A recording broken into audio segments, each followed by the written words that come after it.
अगर आप किसी भी प्रतियोगी परीक्षाओं की तैयारी कर रहे हैं तो सिंधु घाटी सभ्यता से जुड़े प्रश्न बार बार पूछे जाते हैं। आज हम सिंधु घाटी सभ्यता का पूरा क्विक रिवीजन करने वाले हैं, बिल्कुल वन लाइनर तरीके से, जिससे आपको कम समय में ज़्यादा जानकारी मिल जाएगी।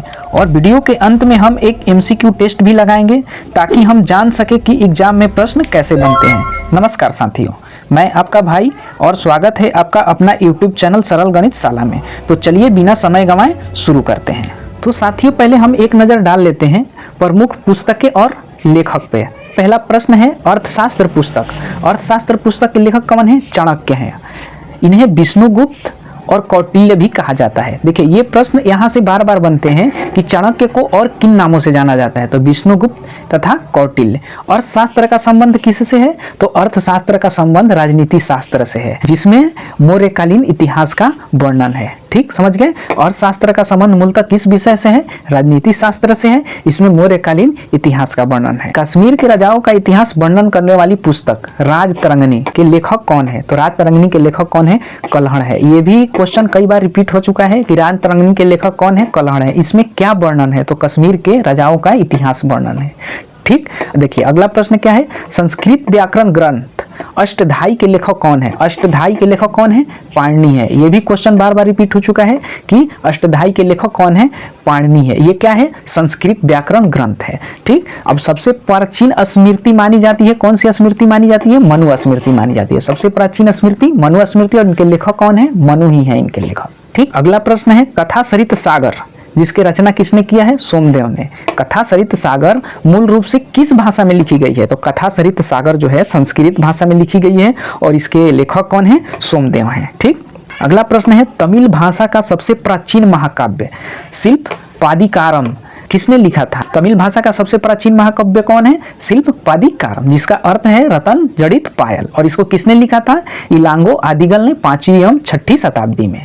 ठीक, अब देखते हैं सिंधु घाटी सभ्यता, उनके परिचय एवं खोज। ठीक, तो देखिए पहला प्रश्न क्या है? रेडियो कार्बन 14 पद्धति के अनुसार सिंधु घाटी सभ्यता का काल क्या है? तो 25 ईसा पूर्व से 1750 ईसा पूर्व। ये क्वेश्चन कई बार रिपीट हो चुके हैं कि सिंधु घाटी सभ्यता का काल क्या है? तो 25 ईसा पूर्व से 1750 ईसा पूर्व। ठीक, समझ गए? हड़प्पा टीले का सर्वप्रथम उल्लेख 1826 में किसने किया था? तो हड़प्पा टीले का उल्लेख सर्वप्रथम चार्ल्स मैसन ने किया था। कब? 1826 ईस्वी में। अगला प्रश्न है हड़प्पा संस्कृति को किस युग की सभ्यता कहते हैं? तो कांस्य युगीन सभ्यता कहते हैं। हड़प्पा संस्कृति कांस्य युगीन सभ्यता है क्योंकि वहां के लोगों को कांस बनाने आता था। तांबा में टीन मिलाकर कांस बनाने की विधि उनको आती थी, इसीलिए उस सभ्यता को कांस्य युगीन सभ्यता कहते हैं। ठीक, अगला प्रश्न है सिंधु घाटी सभ्यता की खोज 1921 ईस्वी में। सिंधु घाटी सभ्यता की खोज 1921 ईस्वी में किसने की? तो किसने की? राय बहादुर दयाराम साहनी ने। ठीक, या आप दयाराम साहनी भी याद रख सकते हैं। अगला प्रश्न है सिंधु घाटी सभ्यता का मुख्य निवासी कौन थे? सिंधु घाटी सभ्यता के मुख्य निवासी कौन थे? द्रविड़ और भूमध्य सागरीय। ठीक, अगला प्रश्न है सिंधु घाटी सभ्यता एक कैसी सभ्यता थी? तो सिंधु घाटी सभ्यता एक कैसी सभ्यता थी? तो नगरीय सभ्यता थी। ठीक, अब अगला प्रश्न है सिंधु घाटी सभ्यता का प्रमुख बंदरगाह किसे कहा जाता है? तो लोथल को। सिंधु घाटी सभ्यता का प्रमुख बंदरगाह लोथल को कहा जाता है। ठीक, अब हम लोग देखते हैं सिंधु घाटी सभ्यता की सामाजिक जीवन एवं नगर नियोजन कैसा था। देखिए पहला प्रश्न, सिंधु घाटी सभ्यता की लिपि कैसी थी? तो सिंधु घाटी सभ्यता की लिपि भाव चित्रात्मक थी, यानी चित्र का प्रयोग किया गया था। यह लिपि दाएं से बाएं लिखी जाती है। ये भी पूछ लेता है कि उनकी लिपि कैसे लिखी जाती थी? तो दाएं से बाएं। अक्सर हम लोग क्या करते हैं? इधर से लिखते हैं, इधर से लिखते हैं, यानी बाएं से दाएं की तरफ लिखते हुए जाते हैं। और वो क्या करते थे? ऐसे उल्टा लिखते थे, दाएं से बाएं की तरफ ऐसे उल्टा लिखते हुए जाते थे। ठीक, समझ गए? देखिए अगला प्रश्न है नगर और घरों को बनाने के लिए कौन सी पद्धति अपनाई गई? तो ग्रिड पद्धति। सिंधु समाज कैसा था? तो सिंधु समाज जो था मातृसत्तात्मक समाज था।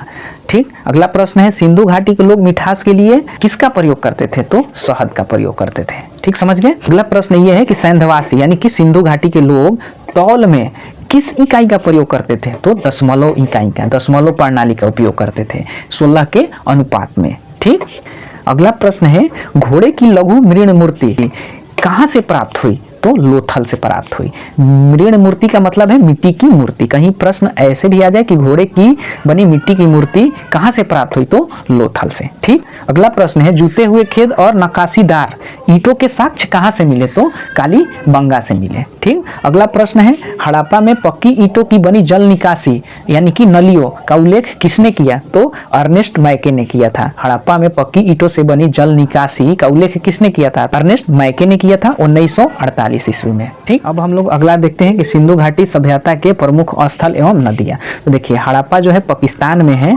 किस नदी के किनारे स्थित है, तो हड़प्पा रावी नदी के किनारे है। ये सब जितने भी हम लोग क्वेश्चन कर रहे हैं ये किसी ना किसी एग्जाम में पूछा हुआ प्रश्न है, तो आप इसको ध्यान से देखिएगा। मोहनजोदड़ो और चनहुदड़ो पाकिस्तान के किस नदी के तट पर है, तो सिंधु नदी पे। ये तीनों पाकिस्तान में ही है, हड़प्पा, मोहनजोदड़ो, चनहुदड़ो।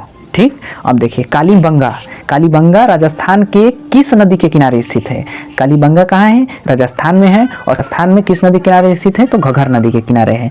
ये भी क्वेश्चन मोस्ट इंपॉर्टेंट है, ये कई बार रिपीट हुए हैं सारे क्वेश्चन। लोथल, लोथल कहाँ है, गुजरात में, किस नदी के किनारे स्थित है, तो लोथल भोगवा नदी के किनारे स्थित है। रोपड़, रोपड़ कहाँ है, पंजाब में है। और किस नदी के तट पे है, तो सतलज नदी के तट पे है। इसका हम लोग एक ट्रिक भी देखेंगे, आसानी से हमें पता चल जाएगा ट्रिक के माध्यम से कि कौन सी जगह किस नदी के किनारे है। ठीक, आलमगीरपुर, आलमगीरपुर मेरठ में है। और किस नदी के किनारे है, तो हिडन नदी के किनारे है।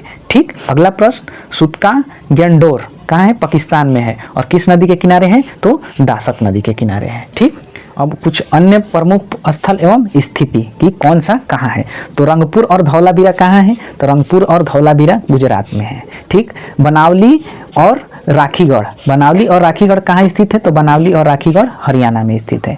हड़प्पा कालीन स्थल सुरकोटदा कहाँ स्थित है, तो गुजरात में स्थित है। सुरकोटदा गुजरात में स्थित है। और अभी एक आया था, देखिए ये अलग है, सुतकांगेडोर था, ये पाकिस्तान में है। सुरकोटदा तो ये गुजरात में है। ठीक, भारत का सबसे प्राचीन नगर किसे कहा जाता है, तो मोहनजोदड़ो को कहा जाता है। और मोहनजोदड़ो का अर्थ क्या होता है, तो मोहनजोदड़ो का अर्थ मृतकों का टीला होता है। ये भी कई बार पूछ लेता है कि मोहनजोदड़ो का अर्थ क्या है, तो मृतकों का टीला।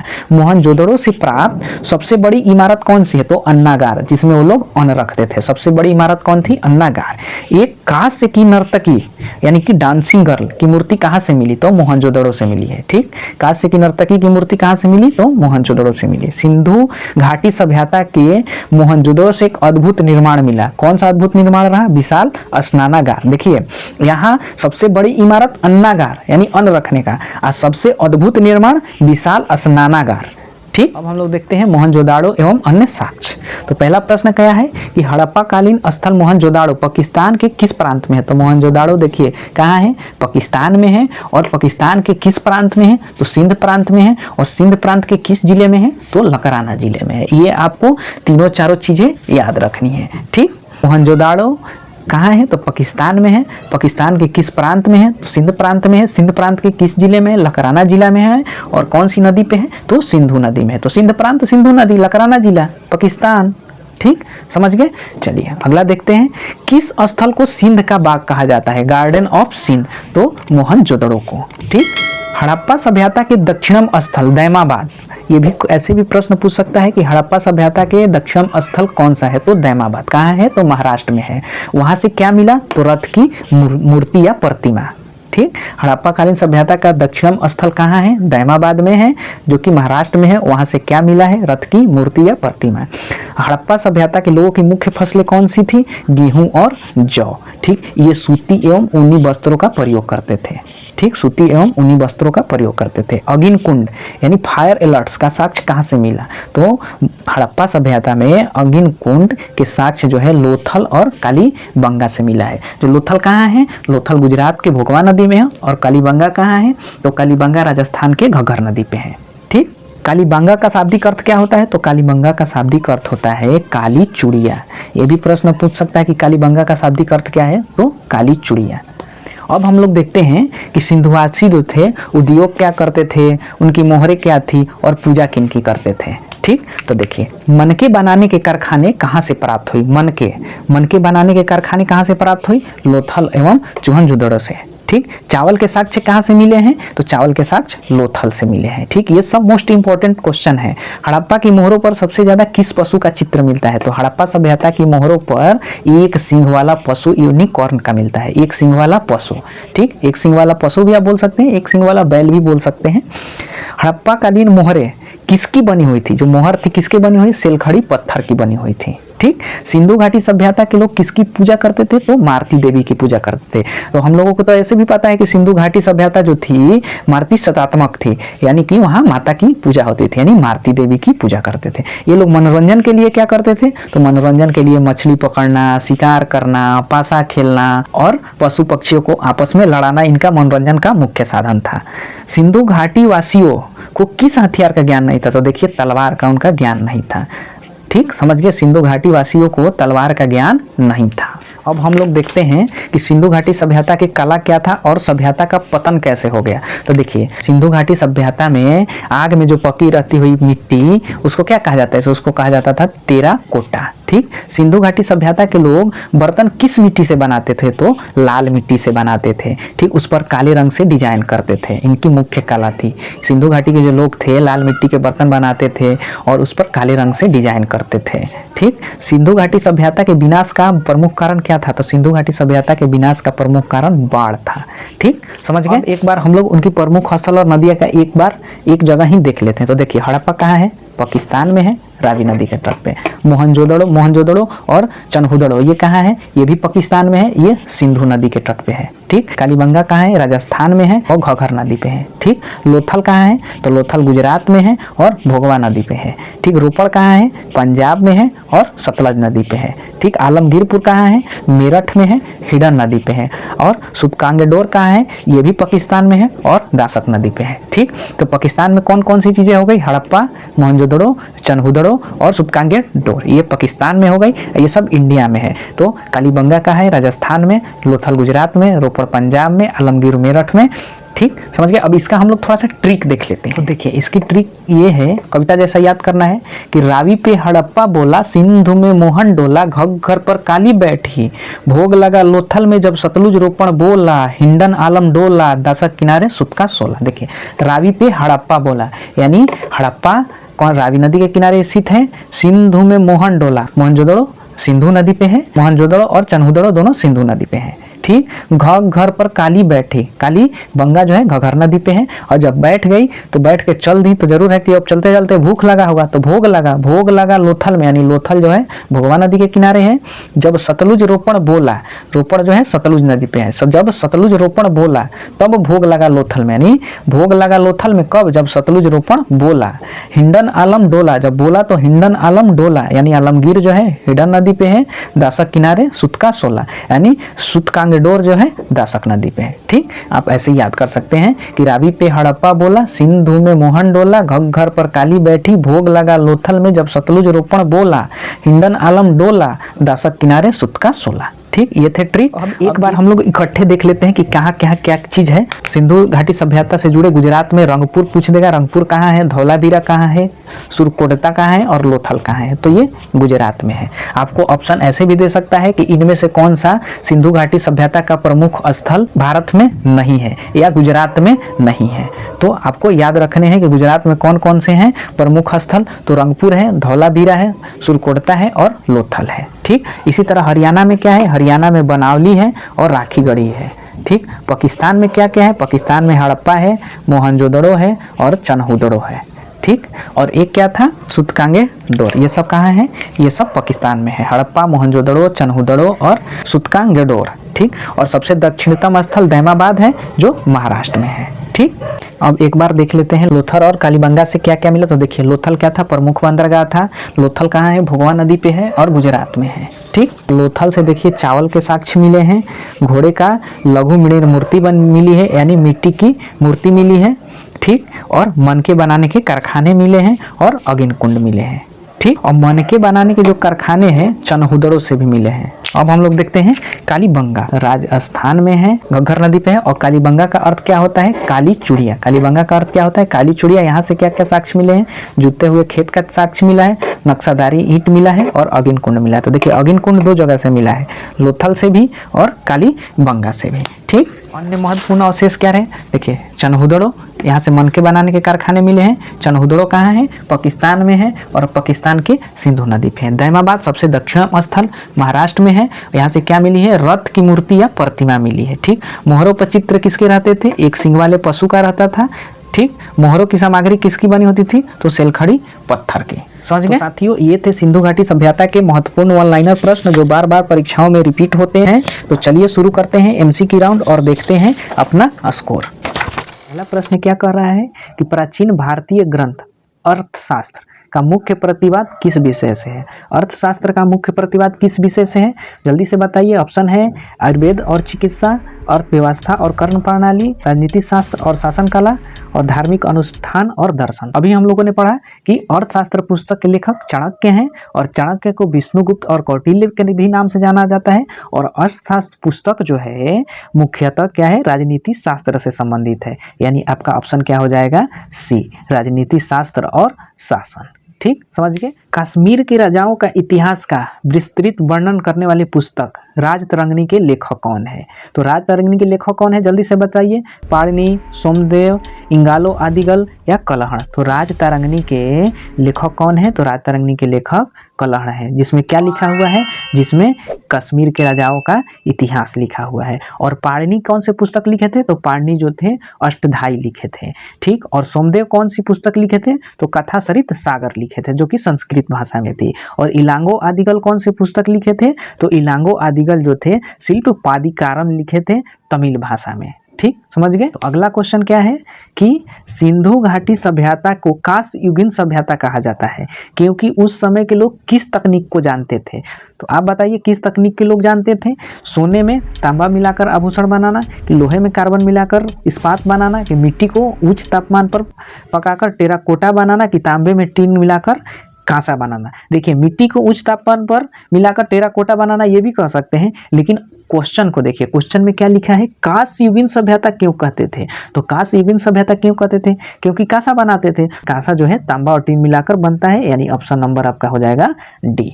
ठीक। अगला प्रश्न क्या है कि हड़प्पा सभ्यता के नगरों में सड़कों और मकानों के निर्माण के लिए कौन सी विशेष पद्धति अपनाई जाती थी? सड़कों और मकान के प्रयोग के लिए कौन सी विशेष पद्धति अपनाई जाती थी? ऑप्शन कह रहा है ग्रिड पद्धति, अनियमित पद्धति, की गोलाकार पद्धति, की रेखीय पद्धति। तो कौन सी पद्धति का आंसर हो जाएगा? आपका आंसर हो जाएगा, अभी हम लोगों ने पढ़ा कि ग्रिड पद्धति। तो ऑप्शन नंबर ए हो जाएगा सही, ग्रिड पद्धति। तो अब देखते हैं अगला, सिंधु घाटी सभ्यता का वह कौन सा स्थल है जिसे मृतकों का टीला कहा जाता है? तो मृतकों का टीला किसे कहा जाता है? जल्दी से बताइए, मृतकों का टीला किसे कहा जाता है? तो मोहनजोदड़ो को, लोथल को, कि हड़प्पा को, कि कालीबंगा को? तो अभी हम लोगों ने क्या पढ़ा कि मृतकों का टीला किसे कहा जाता है? तो मृतकों का टीला किसे कहा जाता है? मोहनजोदड़ो को। ठीक। मोहनजोदड़ो कहाँ है? पाकिस्तान के सिंध प्रांत के लकराना जिले में है और सिंधु नदी पे है। ठीक। लोथल गुजरात के भोगवा नदी पे है। हड़प्पा कहाँ है? हड़प्पा पाकिस्तान के रावी नदी पे है। कालीबंगा कहाँ है? राजस्थान के घग्गर नदी पे है। अगला प्रश्न क्या है? सिंधु सभ्यता के मापन प्रणाली के संबंध में तौल की इकाई संभवतः किस अनुपात में थी? ऑप्शन 12 के अनुपात में, 20 के अनुपात में, 16 के अनुपात में, 10 के अनुपात में। तो अभी हम लोगों ने क्या पढ़ा? किस अनुपात में थी? 16 के अनुपात में। और क्या उपयोग करते थे? दशमलव प्रणाली का। ठीक। अगला प्रश्न क्या है कि हड़प्पा कालीन मोहरों के निर्माण में मुख्यतः किस सामग्री का उपयोग किया जाता था? सिलखड़ी का, कि लोहा का, कि टेराकोटा का, कि कांसा का? तो जल्दी से बताइए कि मोहर का प्रयोग करते थे, उसमें किस सामग्री का प्रयोग करते थे? तो क्या हो जाएगा? सिलखड़ी पत्थर का। ऑप्शन नंबर आपका ए है। टेराकोटा क्या था? तो टेराकोटा आग में पकी हुई मिट्टी को कहा जाता था। ठीक। और ये कांस्य क्या था? तांबा में टीन मिला के कांस्य बनाने आता था, इसीलिए कांस्य युगीन कहा जाता था। ठीक, समझ। अगला प्रश्न है सिंधु घाटी सभ्यता के लोग मनोरंजन के साधनों के संदर्भ में कौन सा विकल्प सही नहीं है? मनोरंजन के साधन में कौन सा विकल्प सही नहीं है? ऑप्शन आपका है पासा खेलना, तलवारबाजी की प्रतियोगिताएं, कि पक्षियों के लड़ाना, कि मछली पकड़ना और शिकार करना। तो देखिए अभी हम लोगों ने क्या सीख पढ़ा कि तलवार बनाना वो जानते ही नहीं थे, तलवार को उनकी ज्ञान ही नहीं थी। तलवार की ज्ञान ही नहीं थी तो तलवार से खेलेंगे कैसे? तो ये आपका ऑप्शन हो जाएगा सही, कि तलवारबाजी की प्रतियोगिता विकल्प सही नहीं है। अगला क्या है? गुजरात में स्थित वो कौन सा हड़प्पा कालीन स्थल जो अपने प्राचीन बंदरगाह के लिए प्रसिद्ध है? सुरकोटता कि धौलावीरा कि लोथल कि रंगपुर? तो जल्दी से बताइए क्या हो जाएगा आपका आंसर। तो आंसर हो जाएगा लोथल। लोथल जो है गुजरात में प्राचीन बंदरगाह के रूप में था। और लोथल किस नदी पे है? तो लोथल भोगवा नदी पे है। ठीक, अब देखें सुरकोटता भी गुजरात में है, धौलावीरा जो है ये भी गुजरात में है, और लोथल भी गुजरात में है, और रंगपुर का है तो रंगपुर भी ये गुजरात में है। ये चारों स्थल गुजरात में है। ठीक, लेकिन जो प्रमुख बंदरगाह था ये लोथल। अगला प्रश्न, सिंधु घाटी सभ्यता की लिपि के लेखन की दिशा और शैली कैसी थी? तो कैसी थी? ऊपर से नीचे थी कि बाएं से दाएं थी कि दाएं से बाएं थे कि नीचे से ऊपर थे? कैसी थी? तो देखिए ऊपर से नीचे तो ये है ही नहीं कहीं, ये तो बाएं से दाएं होगा और दाएं से बाएं होगा। तो ये एक चीज ध्यान रखिए, ये जो उनकी लेखन की शैली थी अपने से उल्टा थी। हम लोग ऐसे लिखते हैं, ऐसे लिखते हैं, यानी कि बाएं से दाएं लिखते हैं। वो लोग हम लोग के उल्टा लिखते थे, ऐसे लिखते थे, दाएं से बाएं की तरफ। क्या हो जाएगा? दाएं से बाएं। लिपि पूछ दे तो लिपि जो थी भावात्मक कह दीजिए या चित्रात्मक कह दीजिए। ठीक, अब देखिए अगला प्रश्न, हड़प्पाकालीन स्थल कालीबंगा, कालीबंगा से प्राप्त साक्ष्यों के आधार पर इसके नाम का शाब्दिक अर्थ क्या है? यानी कालीबंगा का शाब्दिक अर्थ क्या है? बताइए, काली चूड़ियाँ है कि काले रंग के पत्थर हैं कि काले रंग के बर्तन है कि काली मिट्टी का क्षेत्र है? तो आपका आंसर क्या हो जाएगा? काली चूड़ियाँ। कालीबंगा का मतलब क्या है? काली चूड़ियाँ। और कालीबंगा कहाँ है? कालीबंगा राजस्थान में है और घग्गर नदी पे है। अब देखिए अगला प्रश्न, सिंधु सभ्यता के पतन के प्रमुख संभावित कारण के रूप में किसे स्वीकार किया जाता है? यानी उनके पतन का प्रमुख कारण क्या था? अकाल और सूखा था कि बाढ़ था कि भूकंप था कि विदेशी आक्रमण था? तो अभी हम लोगों ने पक्का पढ़ा था कि उनके पतन का प्रमुख कारण क्या था? बाढ़ था। यदि आपको ये सब का पीडीएफ चाहिए तो आप कमेंट में अपना व्हाट्सएप नंबर छोड़ सकते हैं, आपको इस सब का पीडीएफ मिल जाएगा। तो साथियों, ये थे सिंधु घाटी सभ्यता से जुड़े वो टॉप प्रश्न जो आपकी परीक्षाओं के लिए बहुत महत्वपूर्ण हैं और अक्सर दोहराए जाते हैं। आपका स्कोर क्या रहा हमें कमेंट में ज़रूर बताएं। अगर भाई की मेहनत पसंद आई हो तो इसे एक लाइक और शेयर ज़रूर करें। चैनल पर नए हैं तो सरल गणित शाला को सब्सक्राइब करना ना भूलें। मिलते हैं अगली क्लास में, तब तक के लिए जय हिंद।